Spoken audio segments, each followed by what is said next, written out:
Hello everyone, today I will show you the Log4Shell vulnerability. This is a critical issue found in the Apache Log4j2 library. It allows an attacker to take control of a system remotely. I'm testing this in a safe, isolated lab, so no real systems are involved. Let's look at my setup.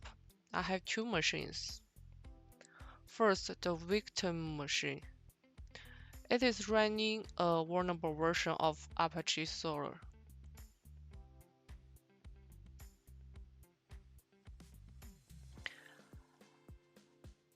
You can see the IP address is 192.168.174.132. Second, this is my attacking machine. This is a Kali Linux, and my IP address is 192.168.174.131. To start the attack, I use a tool called Java Chance. This tool helped me create a malicious server automatically.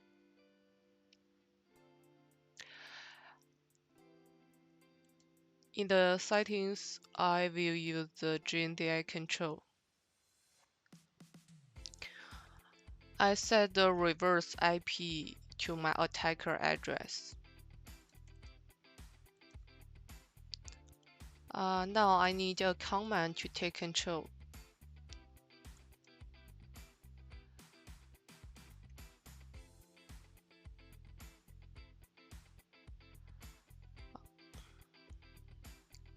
I will use a standard reverse shell command. This tells the victim to connect back to me on port 12345. Then I click Generate. The tool gives me this malicious LDAP link. When the victim reads this link, the attack will start.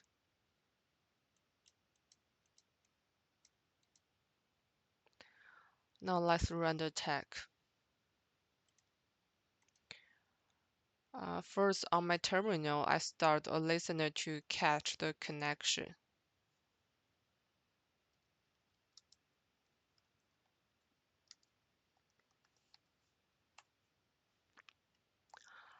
Now I go to Burp Suite. I have captured requests to the victim server. I replaced the URL parameters to my malicious payload.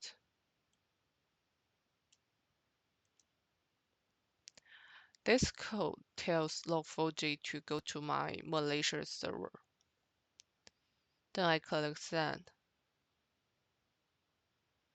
It will send the malicious payload to the server. And let's go back to the terminal. As we can see, I already successfully got a connection.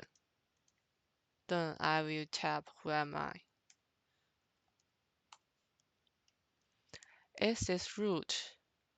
Now I have full control over the victim server. So why did this work? Because Log4j uses a feature called GNDI lookup. When it saw the special $sign and brackets,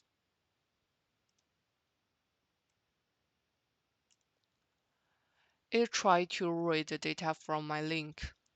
It downloaded a bad file from my server and ran it. To fix this, you must verify that trust URL codebase is set to false. This is the default setting in your Java versions like JDK 11. Thank you, Maggie, for your demonstration on the attack portion of it. Hello, everyone. My name is Dan, and continuing next, I'm going to walk you through the detection portion of the Log4Shell project. So, for that, I'm going to show you three main components of it. One, Suricata, which is our network-based detection, WSU, which is our IDS for host-based log detection. And number three, something that we incorporated as well, it is a lightweight machine learning and anomaly analysis based on all the data that we captured.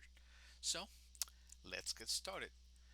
Um, I have prepared a quick file to help me walk you through this demo. So let me just quickly start this one, which is fine.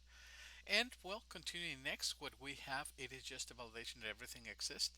As mentioned, Suricata will be used the PCA PNG file that was captured during the attack by Maggie, the Log4Shell PCA PNG. Once we have validated that, we will proceed next to actually run the command. But before we actually run Suricata, we need to make sure that we have the alerts. These alerts are based on what we know so far about the CVE 2021-44228, which is the exploit for Apache Log4j RCA through the GNDI signature.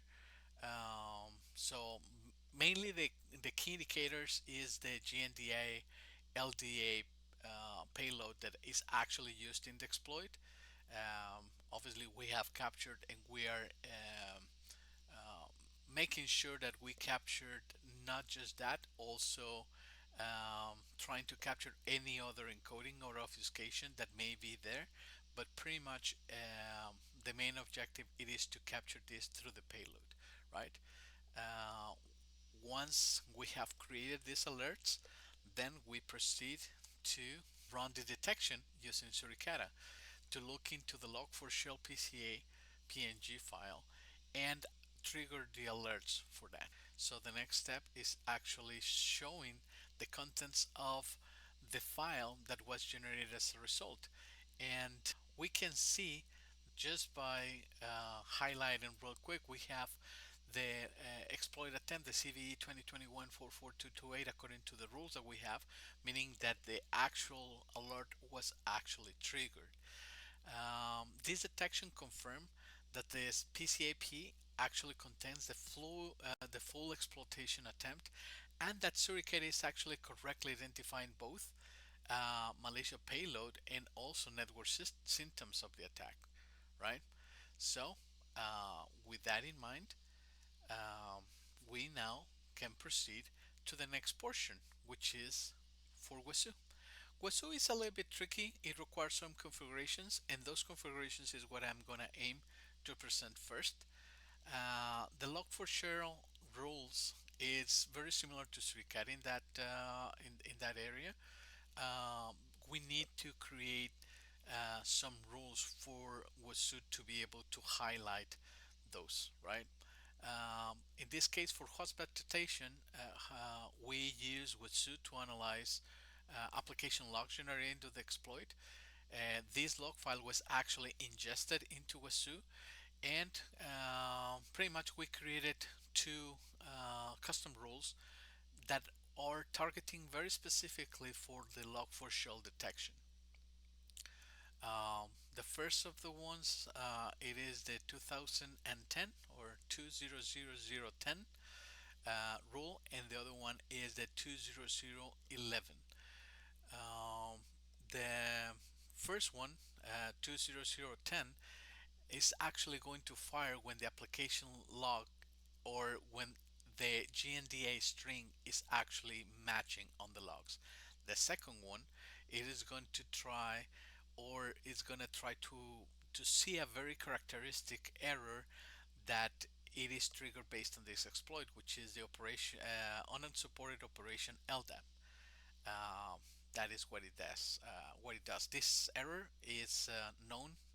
It's a very well-known behavioral symptom of the Log4Shell, and when it attempts to resolve the malicious lookup, that's when it is present, and that's what was actually captured. Um, Now that we have seen this, we proceed now just to show you a little bit of WSU. WSU requires a configuration file and adding or ingesting as part of the setup um, or local files that we are or that they are going to process as such, right? Um, these local files we added under the Wasul Log4Shell demo, which is what we how we prepare the detection portion of it, and the Log4Shell logs file. It is what Wasu is actually monitoring. Um, this is just encoding looks a little bit funny, but it is just the file that I just show you. When I scroll down the previous file, it is just making sure that you can actually see how this configuration looks like. It is part of the setup. If you are ever interested in installing Wasu, I can definitely help you now due to some challenges that actually faced during this, right? So um, one of the things is now we're going to be just double checking the log file that we have, and as soon as on the back end we trigger this update for this log file to be captured as simulating in real time how Wasu through the ingest of the log file and through the ingest of this monitoring can actually support and highlight and trigger the corresponding alerts. And we can actually see that directly in Wasu's logs how these rules are actually triggered. You can see the rule name whenever it is found, the 20011 rule, or we have, if I scroll a little bit more, the 20010 uh, role as well that is actually highlighted. And you may say, hey, is Wasu just as same as Suricata? No, actually Wasu has a full dashboard when you can actually see this information. I have prepared a quick view of this one. In Wasu, you can go to explore, discover, I'm sorry, to check on the alerts, and yeah, it's redirecting me to the Wasu alerts, and in here is going to show all the alerts that have been detected through time depending on the configurations for Wasu. So I'm just going to explicitly search based on a rule ID. This is very similar to a SQL search, although it's a little different. So in here we can actually, by indicating the two rules that I want, it is being filtered, and you can tell the rules that have been triggered. The next part is pretty interesting because for this third part of the project, we actually used a very lightweight anomaly detection to go on all the data that we have. Pretty much because with both Suricata and Wasu uh, creating this alert for a known attack, right? We know that Log4j was a zero-day exploit, meaning no one knew this was possible until it actually happened, and we found out afterwards. Our goal with our project was to research, right, how combining potentially a machine learning detection can help us improve that or work together with either the network-based detection or the host-based detection as WSU, and include something that can help us identify or trigger a zero-day exploit right away, right? So pretty much I extracted several time features, including the alert frequency per time window, the count of GND patterns, the presence of LDA connection, the log entropy scores, and obviously using all this, um, we created a project. Well, not a project, but a combined training for this machine learning to understand what was like normal behavior versus the actual attack. Let me continue real quick. So in here, one of the things that we do is what I want to showing you is just the outcome of the Log4Shell full logs, which is what we have captured from from Maggie's attack vector. So we can see a bunch of data that was actually loaded into the Log4Shell logs. I'm showing just a sample because the logs are pretty big. Um, and with this data, right, what we what we have done, and let me just make a small pause in here, right? Um, we created this full data set log. How we did actually that? Let me just real quick show you, so at least you have an idea of how this worked. High level, right? We had the Log4Shell full logs. What we've done is just subtract everything that we know, right? It is normal traffic to create a normal base. Since we are dealing with this as a simulation, although research, the amount of logs that we created, even though they were great, they are not sufficient to train the machine learning to understand what is normal versus not, right? So what we have done, it is just classified what we have base, and we have incrementing that to generate a lot more traffic. You can see just based on the file difference between 22Ks to 756, so you can tell a big difference. That is what it is considered normal. Then what we did to actually conduct this training and be able to execute this training was to conduct a merge between the full logs and the normal augmented part of what it is considered normal, so we can actually train them, right? And as I have mentioned, different data was actually extracted: the alert frequency per time window, the count of GND patterns, the presence of LDAP connection, the entropy scores that were actually recorded, and we can tell, right, that this was actually done and our model was actually trained. And as a result, after the training has concluded, it gives us a file, a log4shell ML results file, which contains all the different categories and findings from it, which we have plotted into the different histograms or the different um, charts where can be that later can be actually used to detect and to clearly see when an attack is happening, right?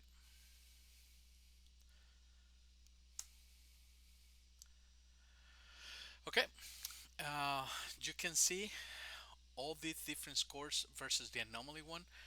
That is how we actually detect, or machine learning can help detect a zero-day exploit by looking at this distribution of anomaly scores, or as well the anomaly scores across log lines. It is very clearly that something is off because these anomalies can easily highlight it by the machine learning technology and help us understand that something's going on. What we're trying to do it is just to look for ways to complement the tools that already have and already exist about this. Okay, we can see the anomaly scores over time as well. We can see the normal distribution and the anomaly one. It is very clearly invisible, same as here. The entropy versus symbol count, it is very, very, very enlightening because it tells us that something is off, something it is not normal, right? And well, with that in mind, that is pretty much what I have prepared for you in terms of the detection. I hope you enjoyed this, and thanks for your attention.